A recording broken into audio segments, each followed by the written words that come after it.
各位网友，大家好，欢迎来到报民说。乌克兰的进攻遭遇到顽强的抵抗，损失惨重，突破有限。在6月5号到6月9号的这一个星期呢，西方舆论炒作了很久的乌克兰反攻总算开始了。然而，和炒作力度不太一样的是，乌克兰军队的进攻强度并不大。根据美国有关军事媒体发布的消息，乌克兰军队一共只在5个位置发起了反攻，而且一个星期过去之后呢，进展非常的有限。乌克兰军方对这次反击没有发布任何消息。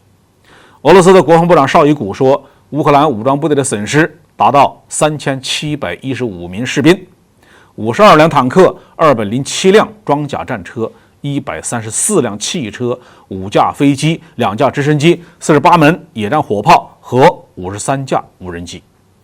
俄方呢有71名军人死亡，210人受伤，15辆坦克、9辆步兵战车、2辆汽车和9门火炮被击毁。另外呢，根据战场上的影像反馈，在库巴方向有一支乌克兰的装甲分队，在进攻俄罗斯军队阵地的时候被全歼。这一支分队当中啊，不但有德国制造的豹 2A5 坦克，还有美国制造的布雷德利战车，好几辆残骸啊，就这样冒着烟躺在田野上。其中布雷德利的后车门呢是打开的，地面一片狼藉，这是里面的步兵呢放弃车辆逃命的迹象。很明显，乌克兰军队根本没有学会装甲战，也没有学会陆军合成化部队的编组和进攻，在俄军娴熟的反坦克作战面前吃了大亏。美国的专家表示乌克兰军队也还是取得了一点进展的。乌克兰国防部副部长在社交媒体上表示，在扎波罗热的奥里科夫地区，敌人正在防御。而英国国防部则表示，在高度复杂的作战形势下，多个地区的激烈战斗仍然在继续。在大多数地区，乌克兰掌握着主动权。综合这些情况呢，可以比较有把握的判断，乌克兰军队还是在寻找俄军防线上的缺口，争取形成一次大规模的纵深突破。而美国的军方必然已经动用各种情报侦察手段，帮助乌军寻找俄军的弱点。一些俄罗斯的军事博主也认为，虽然乌克兰方面的进攻被多次打退，但是不能就此认为俄军的防御已经取得成功了。现在的问题是，俄军的防线上是不是有破绽？按照这几天的战况呢，可以发现俄军的防御呢还是很坚固的。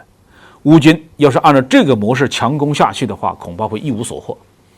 但是也有人认为，乌军所寻找的不是防线本身的弱点，而是后勤补给的弱点。一旦乌克兰军队发现某个方向上的俄军火力持续性不足，那就肯定是后勤跟不上了。